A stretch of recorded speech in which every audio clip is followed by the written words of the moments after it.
Hello అండి. నమస్తే.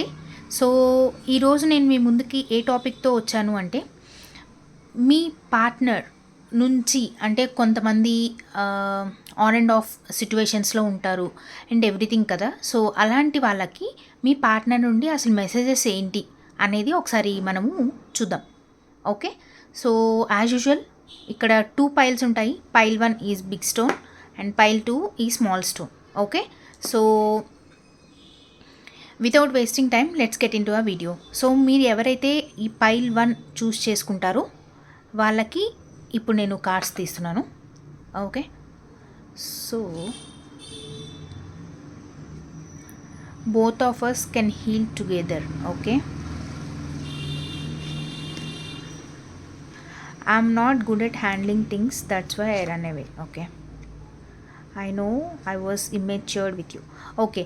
So ఇప్పుడు చూడండి, ఇక్కడ మీ పార్ట్నర్ మీకు ఏం చెప్పాలనుకుంటున్నారు అంటే, ఇప్పటికీ జరిగింది ఏదో జరిగిపోయింది అంటే వాళ్ళు మీకు చెప్పకపోయినా వాళ్ళ మనసులో ఉన్నది ఇది. ఓకే. సో ఇక్కడ ఏంటి అంటే, వాళ్ళు మీకు చెప్పకపోయినా వాళ్ళు ఏమనుకుంటున్నారంటే, ఇద్దరు కూర్చొని మాట్లాడుకొని ఇద్దరు సెట్ అవుదాం, హీల్ టుగెదర్ అంటే అదే. సో ఇద్దరం సెట్ అయ్యి ఇద్దరం హీల్ చేద్దాం, చేసుకుందాం అని చెప్పేసి అనుకుంటున్నారు. అండ్ ఇంకొకటి ఏంటంటే, I'm not good at handling things, that's why I run away. So కొన్నిసార్లు ఏంటంటే కొంతమందికి మల్టీ టాస్కింగ్ కాదు వాళ్ళు. అండ్ ఇప్పుడు సపోజ్ మీకు పెళ్ళి అయిపోయింది ఆర్ఎల్స్ అనుకుందాం, పెళ్ళి అయింది. ఇప్పుడు అత్తగారితో ఏదో ఇష్యూ ఉంది. ఓకే. అది మీ వారికి ఎలా అనిపిస్తుంది అంటే, మీ హస్బెండ్కి కానీ మీ వైఫ్కి కానీ ఎలా అనిపిస్తుంది అంటే, ఇద్దరిని హ్యాండిల్ చేయలేకపోతున్నారు. So that's why. సో మీ పార్ట్నర్ ఏమంటున్నారంటే, నేను హ్యాండిల్ చేయలేను ప్రాపర్గా, అందుకే నేను ఏవైనా సీరియస్ సిట్యువేషన్ వస్తే నేను పారిపోవాల్సి వస్తుంది, తప్పించుకుంటున్నాను అని అనుకుంటున్నారు.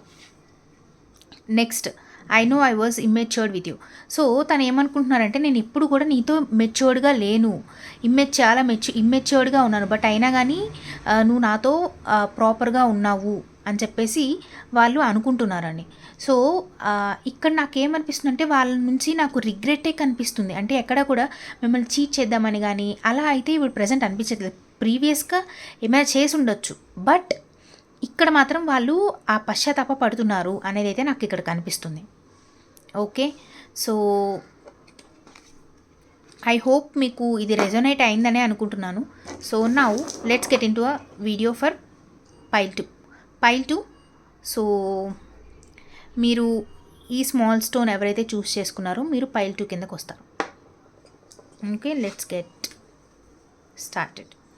You get angry and irritated so easily. Okay. I want you to work on how you talk to me. Okay.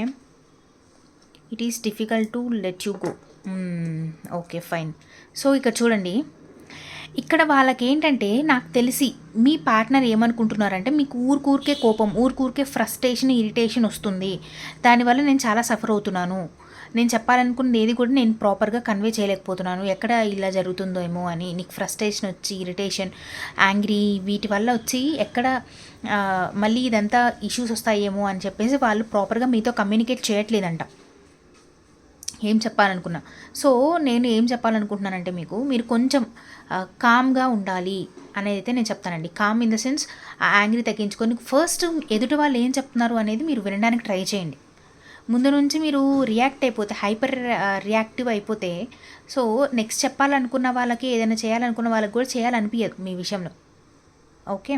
Next, I want you to work on how you talk to me. చూడండి, నేను అదే చెప్తున్నాను ఇక్కడ మీకు. So ఇక్కడ ఏం చెప్తుంది card, మీరు ఎలా అయితే మీ పార్ట్నర్తో మాట్లాడుతున్నారో అది మీరు సరి చూసుకొని మాట్లాడాలి.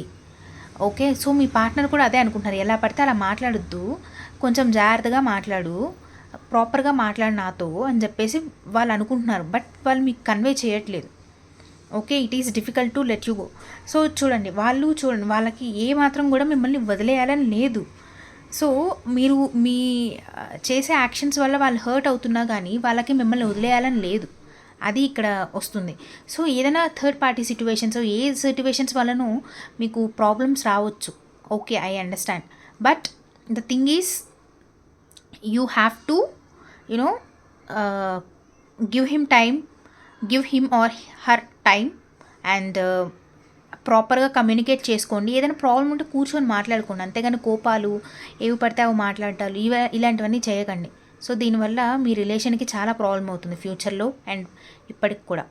సో వాళ్ళకి మీ పార్ట్నర్కి మిమ్మల్ని వదిలేయాలని అసలు లేనే లేదు, చాలా డిఫికల్ట్ వాళ్ళకి అని చెప్పేసి వాళ్ళు ఫీల్ అవుతున్నారండి. సో ఐ హోప్ మీకు అర్థమైందని అనుకుంటున్నాను. So yeah, thank you so much అండి. Please do let me know in the comment section whether the readings are resonated with you or not. Okay, thank you so much. Bye.